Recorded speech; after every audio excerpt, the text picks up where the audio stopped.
Bonjour professeur. Bonjour. Vous venez de publier Ligne rouge, éthique de l'intelligence artificielle aux éditions L'Harmattan. Et avant même que l'ouvrage ne soit porté devant le grand public, il suscite déjà quelques interrogations. La première question que je m'en vais vous poser, c'est celle de savoir si les avancées de la science auxquelles vous vous attaquez déjà depuis quelques publications vous font-elles peur? Votre question me permet immédiatement de tranquilliser un certain nombre de collègues qui, dans le contexte même de Yaoundé, de l'université, ont pensé que j'étais un technophobe. Tel n'est pas le cas. D'ailleurs, la préfacière de mon premier livre, Transhumanisme, marchand de sciences et avenir de l'homme, Monique Castillo, paix à son âme, est décédée l'année dernière. Monique Castillo a été claire là-dessus, elle m'a lu, elle a dit non, Njomwele équilibre, comme cela se doit, dans toute réflexion, en toute question.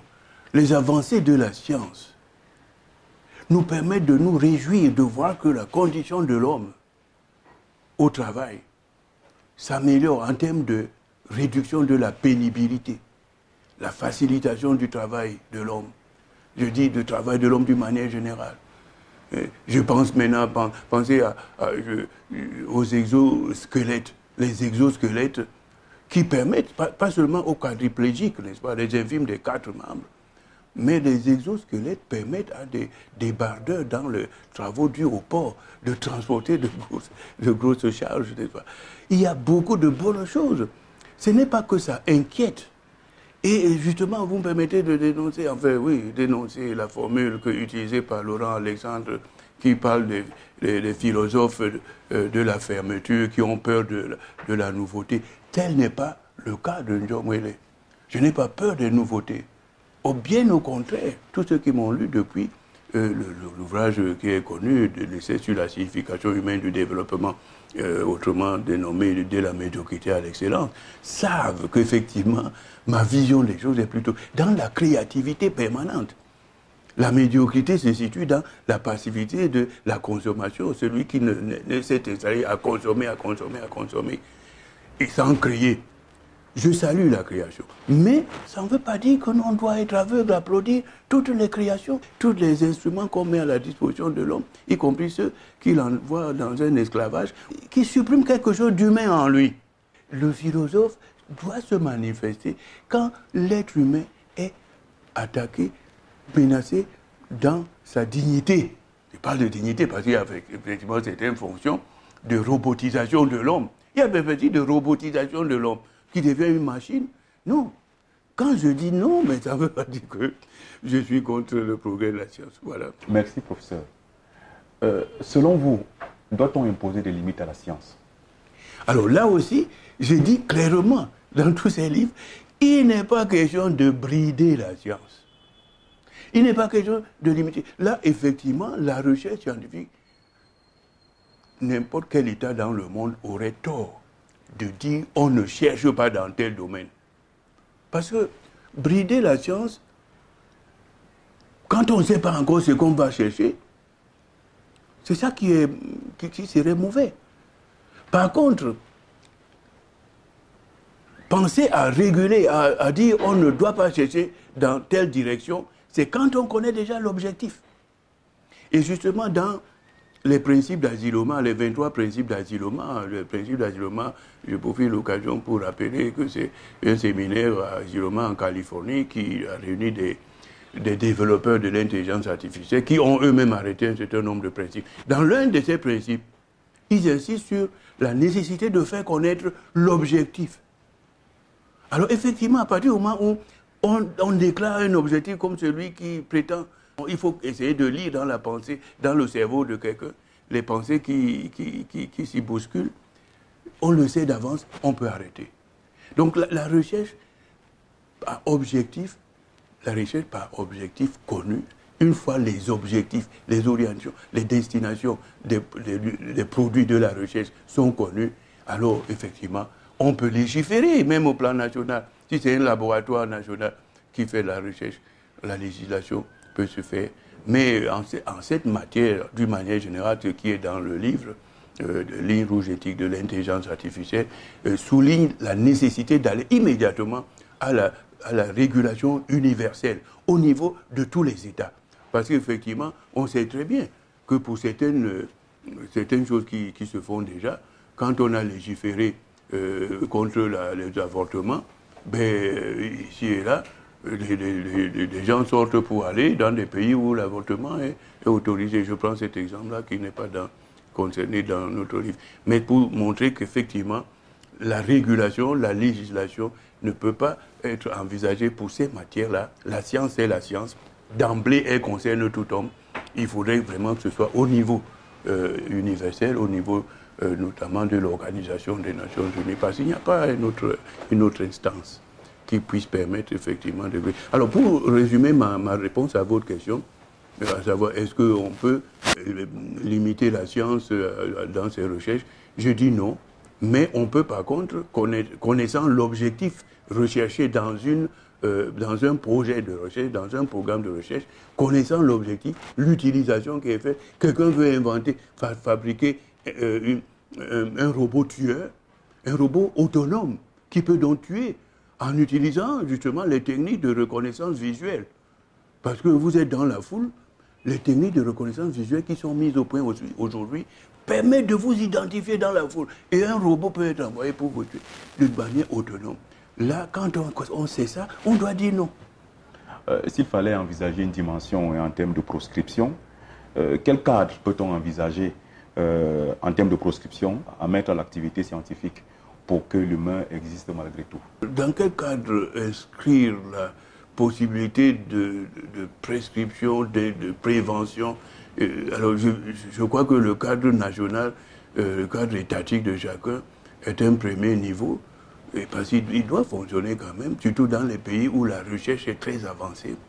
Et puis alors, après, il y a le cadre international, le cadre de conventions internationales qui doivent permettre aux instances qui sont mises en place par la grosse organisation des Nations Unies. Et là, je vois vraiment l'UNESCO à pied d'œuvre pour se saisir. Vous savez, il y a à l'UNESCO, et on trouve cela, je rappelle cela dans le livre, la Commission mondiale d'éthique des connaissances scientifiques et technologiques, la COMEST. C'est déjà une commission mondiale d'éthique des connaissances scientifiques et technologiques. Et il y a des commissions bioéthiques qui existent un peu partout dans les États, dans chaque État a sa commission de bioéthique. Mais il y en a une internationale, la bioéthique internationale, qui a précédé même la COMEST à l'UNESCO. Donc voilà des instances qui existent déjà, qui peuvent être saisies, ou qui peuvent s'auto-saisir. Parce que j'ai cette histoire d'attendre qu'on vous saisisse, franchement, moi je ne sais pas. On parle du droit, l'état de droit, la société de droit mondiale. Elle veut quoi? Elle doit la Cour internationale de la Haye et d'autres cours. Qu'attend-on pour créer justement des instances qui s'auto-saisissent de situations pour lesquelles personne ne va porter plainte, mais où il y a des consciences éthiques mondiales qui se disent telle chose est en train de se passer. Nous suivons ce qui se passe dans tel laboratoire, à tel endroit. Mais nous, on convoque les chercheurs dans ce domaine de venir s'expliquer devant nous. Il y a vraiment beaucoup de choses à faire, mais évidemment, je m'empresse de le dire. Je vous signale simplement que lorsque la Commission européenne a mis en place 54 experts pour lui proposer une charte éthique dans l'utilisation de l'intelligence artificielle, il n'y avait que des industriels. 4 éthiciens seulement, les gens qui se préoccupent d'éthique, minorité, mise en minorité. Parce que les industriels, c'est leur intérêt. C'est leur intérêt. Ils ferment les yeux sur tout. Justement, vous anticipez la question que je voulais vous poser, la prochaine. C'est que nous savons très bien que ceux qui financent prioritairement la science, ce sont les industriels, qui ont davantage de moyens pour mettre au service de la science que les États. Et donc c'est le capital, finalement le capitalisme triomphant, qui contrôle le domaine de la science.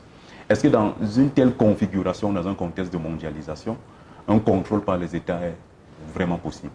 Pour ce qui est de la réglementation des médias sociaux, on voit aujourd'hui, avec la question du Covid, que ce sont les grandes entreprises, là, les firmes pharmaceutiques, qui sont à l'avant-garde, justement, de la fabrication des vaccins. On parle de 200 laboratoires au moins qui travaillent sur la question. Quelle est donc la marge de manœuvre donc, des États dans cette perspective de contrôle, si un contrôle est possible? Vous avez raison de souligner cela. Et ce qui me permet de dire ce que tout le monde sait, du moins ceux qui s'intéressent à ces questions. Les grosses boîtes qui sont réunies dans l'acronyme GAFAM, mais sont plus puissants, ont plus d'argent que plusieurs États. Google se fiche de tout le monde. Et ça ne les empêche pas de refuser de payer des impôts ici et là. Ils veulent toujours être davantage plus riches. Vous avez raison. La recherche est en train d'être accaparée par des entreprises privées. Et quand l'entreprise met son argent, la rentabilité, le rendement à la fin. Ne lui demandez pas de réduire ceci ou cela. Ne faites pas introduire l'éthique. Là, il va se dire, c'est pas ça. Comme on dit au Cameroun, est-ce que c'est ça qu'on mange? N'est-ce pas? Bon, là, c'est ça qu'on mange. C'est moi, je veux le retour de mon argent. Ça pose donc un problème. Ça, c'est le constat que nous faisons, que vous faites. Mais oui, qu'est-ce qui se passe? Les États eux-mêmes, qu'est-ce qu'ils font? La recherche conduite par les États est en train d'être complètement occultée par la recherche conduite, définie d'abord dans les programmes de recherche, définie par ces privés-là, et définie au-delà en ce qui concerne vraiment les questions qui nous préoccupent ici dans le dernier livre, et en ce qui concerne l'humain, l'avenir de l'homme. Ces gens-là veulent engager l'avenir de l'homme dans un contexte où on clame la démocratie, mais où on n'a pas demandé l'avis de tout le monde pour savoir si on veut devenir demain un homme-machine, si on veut se laisser projeter sa conscience dans le digital, comme ils le disent dans les formules du transhumanisme. Et alors, que faire? C'est pour ça que le recours, je reviens toujours à ceci, et par rapport, peut-être je vais encore anticiper là, c'est par rapport à notre pauvre Afrique.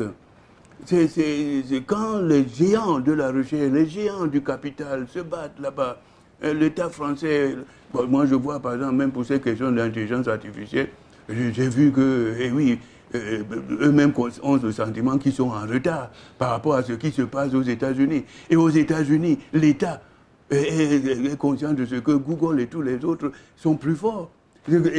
Et l'État est en train d'être mangé par les grosses boîtes. Alors, ça nous donne l'obligation en Afrique d'entrer, ce que j'ai utilisé l'expression dans mes écrits là, il faut qu'en Afrique nous entrions dans la danse de la recherche scientifique au niveau de l'État. Parce que nos entreprises n'ont pas d'argent pour financer cette recherche. On peut avoir, par exemple, moi je considère le problème des vaccins, de considérer le problème du paludisme. Mais enfin, bon Dieu, j'ai même un jour sur Facebook glissé une réflexion comme ça. Qu'est-ce qu'on a à attendre en permanence d'un vaccin ou d'une solution contre le paludisme qui vient de l'Occident?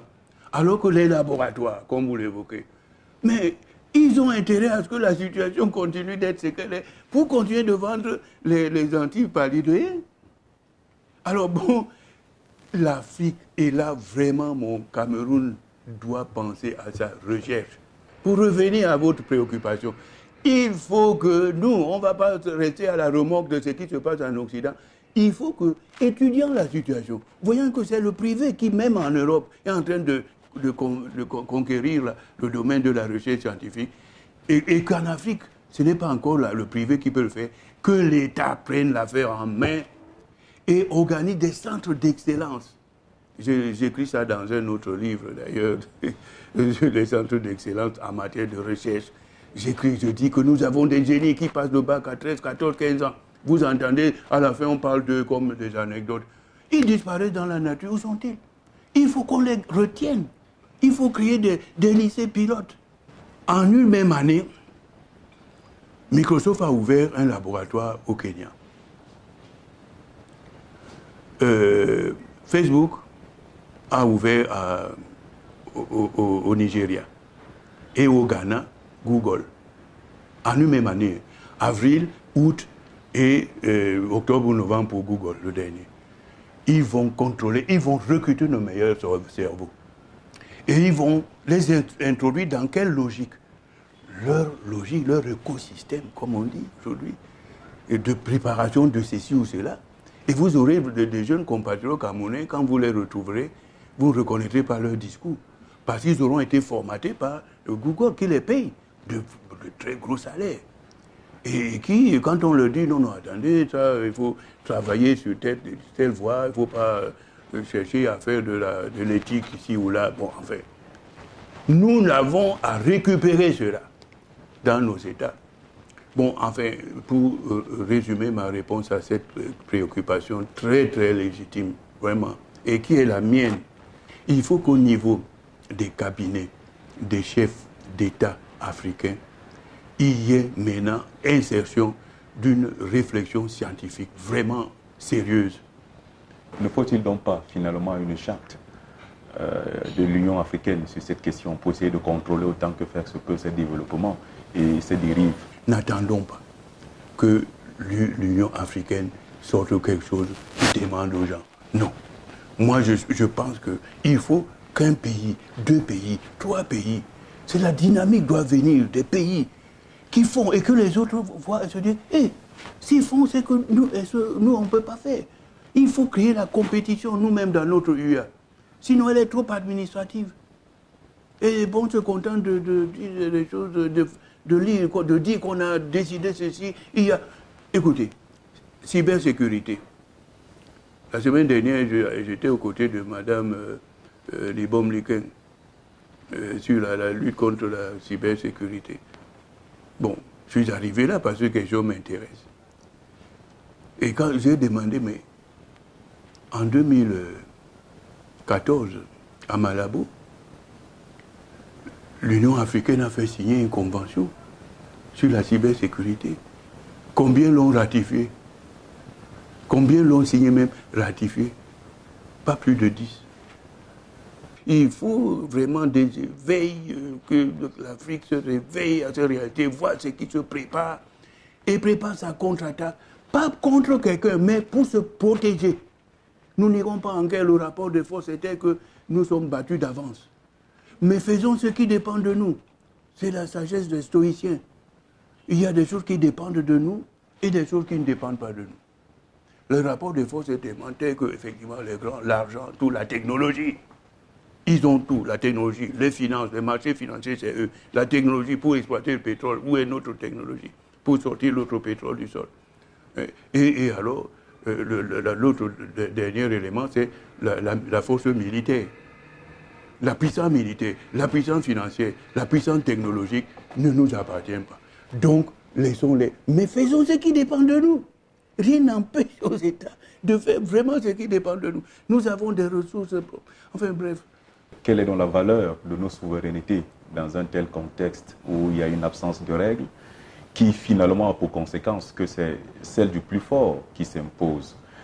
Ceux qui ont le capital vont finalement décider de l'orientation générale de la recherche au niveau mondial et finalement détruire ce qui peut constituer la recherche dans nos petits pays, entre guillemets.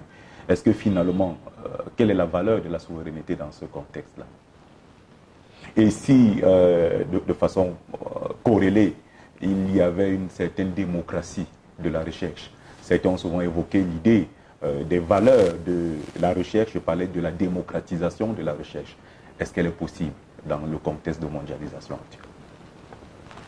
Notre souveraineté doit être instruite, informée, doit se mettre à l'école de certaines choses. Notre souveraineté. Car, comment expliquer que des chantiers en construction s'effondrent, des immeubles en construction s'effondrent? Je vais parler de l'esprit scientifique dans la société. Des incendies de marché à répétition.